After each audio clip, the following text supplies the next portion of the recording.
សួស្តីបងប្អូនទាំងអស់គ្នាបាទសូមស្វាគមន៍មកកាន់ Channel ខ្ញុំបាទថ្ងៃនេះខ្ញុំចង់ចែករំលែកទៅកាន់បងប្អូនបាទអំពីរបៀបនៃការបិទនៅចំនួនបាទបេះដូង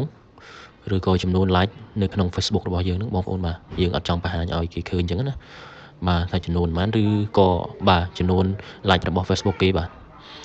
ពេលដែលគេបង្ហោះមកគឺយើងអត់ឃើញចំនួន like របស់គេហើយគេក៏អត់ឃើញចំនួន like របស់ Facebook បាទរបស់យើងដែរបងប្អូនបាទអញ្ចឹងកុំឲ្យខាតពេល view បាទយើងចូលមកកាន់ Facebook បងប្អូនបាទយើងយកបាទយើងចុចយកកន្លែង menu នេះមកហើយបងប្អូនចុចកន្លែង setting កន្លែងកងចាក់មិញហ្នឹងបងប្អូនបាទអញ្ចឹងបងប្អូន scroll មកក្រោមបន្តិចបងប្អូននឹងឃើញពាក្យ reaction បាទ reference បាទបន្ទាប់ពីឃើញពាក្យហ្នឹងហើយបងប្អូនចុចលើហ្នឹងមកបាទវា load មកកន្លែងនេះបាទយើងគ្រីសទាំងពីរហ្នឹងមកបាទយើងចេញមកវិញបាទឥឡូវខ្ញុំចេញមកវិញសិនបងប្អូនបាទហើយវាអត់ទាន់ load ឲ្យទេឥឡូវខ្ញុំនឹងអូសវាបាទអូសវាសារថ្មីអូសវាចោលសិនបងប្អូនបាទអូសវាចោលមួយសិនបងប្អូនបាទហើយយើងចូ